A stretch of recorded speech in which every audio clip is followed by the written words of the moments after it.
This is a beholder, a living nightmare of paranoia, arrogance, and sheer magical power. A being so utterly convinced of its own superiority that it considers everything else in existence an inferior threat, including its own kind.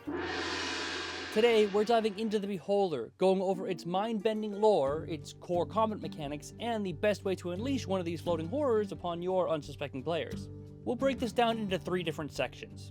First, we'll explore the core of the Beholder, going over its stats, its abilities, and how it just generally functions in-game. Then we'll take a look into their lore, going over their creation and the backstory for one of D&D's most unique creatures. And finally, we'll wrap things up with creative ways to use Beholders in your games that will have your players petrified with fear. So sit back, relax, and why not hit that like button while you're at it as I take you through the story of D&D's most famous aberration. The Beholder isn't your typical enemy like a hulking brute or an ancient dragon. It's literally a giant floating head with way too many eyes and way too much power. It doesn't need a sword or claws because, quite literally, it can annihilate you with a single glance. With a challenge rating of 13, a solid 190 average hit points, and an armor class of 18, the Beholder isn't the toughest monster out there, but honestly it doesn't need to be. Unlike a dragon, a Beholder isn't built for taking hits, it's built for never getting hit in the first place. The Beholder doesn't have arms, legs, or the patience for melee combat. Instead, it hovers mid-air, just out of range, with 360-degree vision, blasting everything below with 10 different eye rays, each with unique ways to make your day absolutely suck. Each turn, it fires 3 of these eye beams at random. But if you're a cruel DM, you might just pick the rays anyways, because, let's be honest, we've all done it. But to make things just much more difficult, it also has 3 legendary actions, which allows it to fire 3 more rays randomly at the end of a creature's turn, meaning it can fire up to 6 rays per round. Now, all 10 of these rays fall into one of 2 different categories. 8 rays are designed to lock you down, and 2 of the rays are meant to just end you. For the lockdown rays, we have Charm, Paralyzing, Fear, Slowing, Enervation, Telekinetic, Sleep, and Petrification rays. Meanwhile, for the ending rays, we have the Disintegration and the Death rays. Each of the lockdown rays got a little bit of a buff in 2024, adding just a bit of extra damage to increase the threat just a tidbit, but I'm not going to cover that. I'm just going to go over the actual threat being the control part of those rays. First up, we have the Charm ray.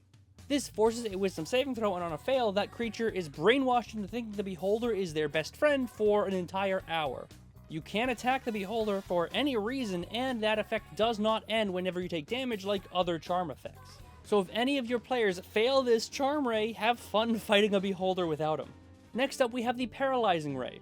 This forces a Constitution saving throw, and on a failure, you become paralyzed. Pretty self-explanatory, but to put that into context, when you're paralyzed, you automatically fail Strength and Dexterity saving throws, which just so happen to be the saves associated with the Beholder's most dangerous eye rays, but we'll get to those in a minute. We also have a Fear Ray, which forces a Wisdom saving throw, or you become frightened. Get hit by this ray, and congratulations, you now have disadvantage on pretty much every single roll, and you can't move any closer to the Beholder. This pretty much forces ranged players into terrible positions and makes melee characters effectively useless. After that, there's the Slowing Ray, which on a failed dex save halves your movement speed and restricts your turn to a single action or bonus action. It's pretty much like a lesser version of slow. Then we have the Telekinetic Ray. On a failed strength save, it restrains a target and allows the Beholder to move them anywhere within 30 feet. This might sound stupidly simple and really weak, but given the implications of a Beholder's lair, this may be one of the most deadly rays in its arsenal. After that, we have the Sleep Ray, which does exactly what you think it does, puts a creature to sleep on a failed save. And finally, we have the Petrification Ray, where you could literally turn into the Beholder's newest statue in their trophy room with a failed dex save. As for the 2 rays that can actually end your characters, we've got some doozies. First up, we have the much more dangerous Disintegration Ray. Make a Dexterity saving throw and take 10d8 force damage on a failed save, or half as much on a successful one. But the real reason this is dangerous isn't just because of the large amount of damage it can do, it's because if you hit 0 hit points by being hit from the Disintegration Ray, you just turn to ash. No death saves, no revivify, just poof, your character was just Thanos snapped out of the game. And finally, we have the most dangerous ray with the aptly named Death Ray. Make a Dexterity saving throw and take 10d10 force damage on a failed save, or half as much on a successful one. And similar to Disintegration Ray, it just ends you. Instantaneous, no save, do not pass, go, straight to the Shadow Realm, gone. Between its 10 eye rays, it has 2 that just outright kill you, 2 that remove you from combat entirely, and 6 that make fighting the Beholder an absolutely frustrating and terrifying nightmare. But in case you're thinking, well, that's not too bad, I'll just keep my distance and cast some spells. Oh no, my friend, there is so much more. As if it were a big middle finger to casters everywhere, the Beholder's central eye emits a 150-foot anti-magic cone. This means no spells, no magic weapons, no buffs, no healing, nothing. Just you, your party, and your trusty staff that you can use to bonk the Beholder into submission. But enough about what the Beholder can do, let's talk about its combat strategy, because it gets pretty nuts. A Beholder isn't a normal enemy. It is a hyper-intelligent strategic genius with a mind fueled by paranoia and the most ridiculous contingency plans you'll ever see. They don't fight fair, they don't ramble on long monologues giving enemies a chance to strategize even though people want you to think that, and they definitely don't go into combat unprepared. So much so that a Beholder knows you're coming well before you've ever planned to go meet one. This intense paranoia and mind for strategy makes them incredibly dangerous, and they are one of the few monsters in D&D with the ability to strategically disable specific players with their anti-magic cones. But even if you prepare and make it into a Beholder's lair, you now have to deal with the lair itself fighting against you as well. Beholder lairs have 3 unique lair actions specifically suited to making sure they maintain the upper hand. And I know lair actions got a little janky with 2024, so I'm just going to refer to the 2014 version of this. Firstly, there's slimy terrain. This coats the ground in a 50-foot large, slick slime, creating difficult terrain, locking your party down even more so. After that, we have the Grasping Appendages lair action. Tentacle-like appendages sprout up from the walls and try to just grab your party. But keep in mind, if you're using the 2024 rules, grapple is a bit more dangerous. But finally, we have the last lair action with the Surprise Eye Beam. A random extra eye opens at a solid surface and fires one of the Beholder's eye rays at a target of its choice. And it can be any of the rays, any of the 10, or one that you choose as DM. But don't tell them I said that. While none of these effects are super dangerous on their own, keep in mind their lair actions happen every single round on initiative count 20 on top of everything else the Beholder is doing. Not to mention, in its lair, Beholder also gets an additional legendary action, meaning it gets another free eye beam. So if you're fighting a Beholder in its lair, which you're going to be, because a Beholder is never going to let you have the upper hand, you're not just dealing with 6 eye rays, a giant anti-magic field, and a flying death orb, you're fighting the terrain itself. It's not just a creature you run up and hit with a sword, at least easily. It is a floating, laser-firing mastermind that is meant to outthink, outposition, and outgun your party at every turn. And when the Beholder starts to lose the fight, it will use its plethora of abilities and lair actions to flee, because it can always ambush you later while you push into their lair on its own terms. But here's the thing. This is just what the Beholder does or can do based on the stat block. What makes it truly terrifying isn't just the eye rays, it isn't the lair, it isn't the fact that it just can randomly delete characters with the snap of a finger, it's the story behind the monster. So now let's jump into the story behind D&D's most famous aberration. The first thing you need to understand about a Beholder is that it sees the world in a way no other creature does. And I don't mean that in a physical sense. It trusts nothing, hates everyone, and is always prepared for the most ridiculous of situations. It believes it is the perfect life form, with everything else, ranging from elves, humans, gods, and even other Beholders, as inferior to itself. A Beholder does not tolerate imperfection, in itself or in anything around it. But that's the problem, because deep within the Beholder's own mind is its own greatest enemy. And I kind of mean that literally. Unlike most creatures whose thought follows a logical, linear path, a Beholder's mind is a storm of contradictions, with different parts of its consciousness warring against each other all the time. Most Beholders develop split personalities, each convinced that they are the true Beholder, while the other is an imposter lurking within its own mind. This internal warfare between the two consciousnesses, this is what leads a Beholder to be so paranoid and second-guess itself at every turn.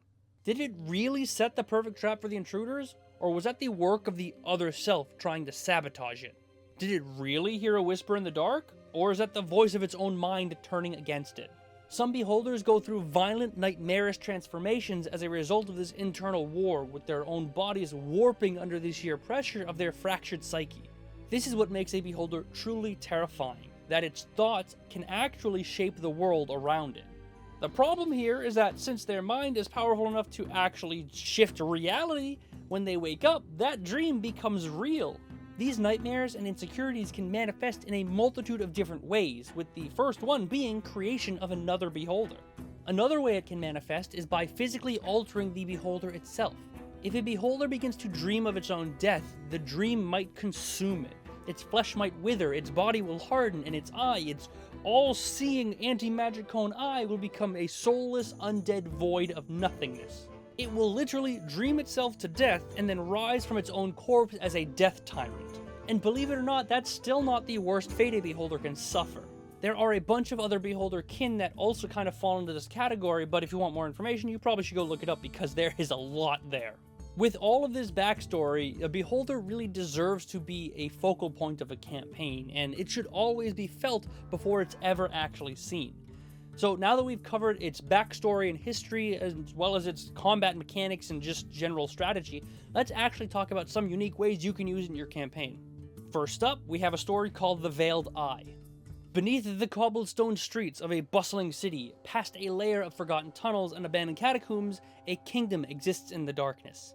A place where whispers carry more weight than swords, where debt is paid in blood, and where an all-seeing ruler watches without ever blinking.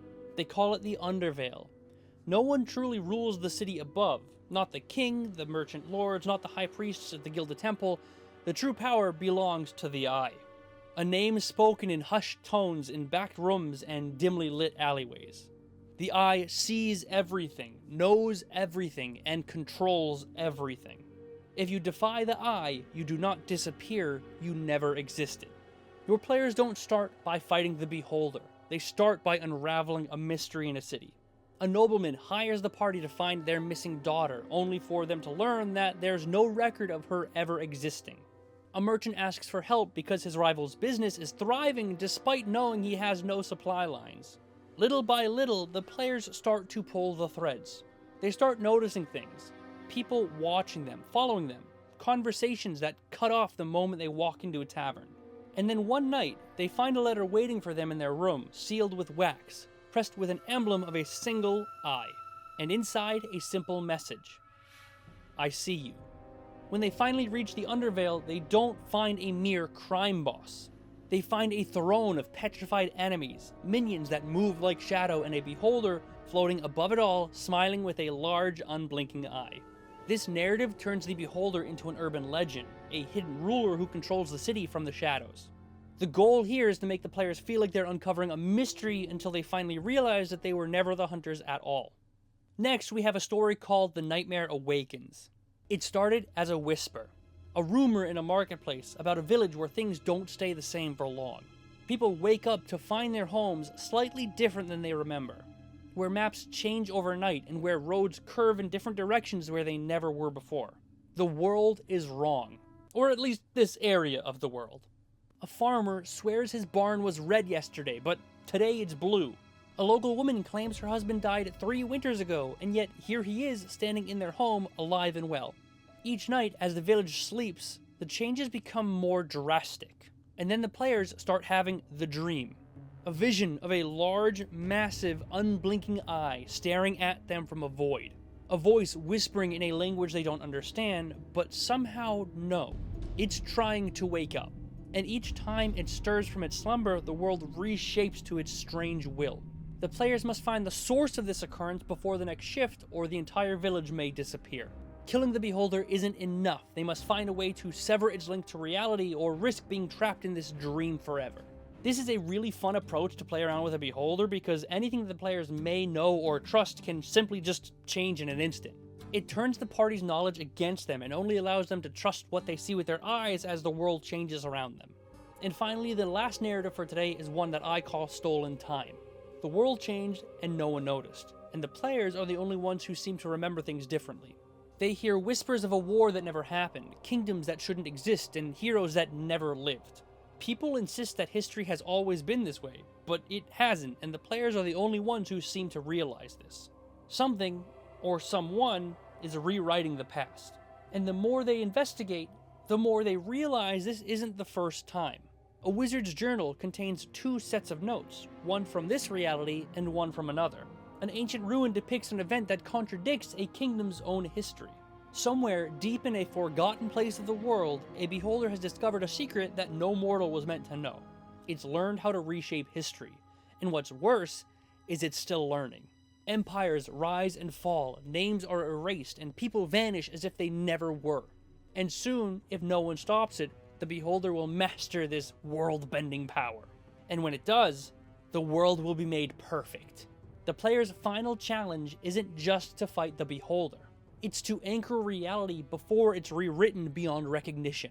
The goal here is to make the players feel like they're fighting against an unseen force that's slowly erasing everything that they know. Every strike they land and every spell they cast must be remembered as they rush to end the threat before they forget why they were ever fighting in the first place. But those are 3 really cool narrative ideas for a beholder you can use free of charge. I suppose I'll just wrap everything up with this. A beholder isn't just another creature in the monster manual. It's not just a random dungeon boss or a high CR encounter to throw at your players for fun.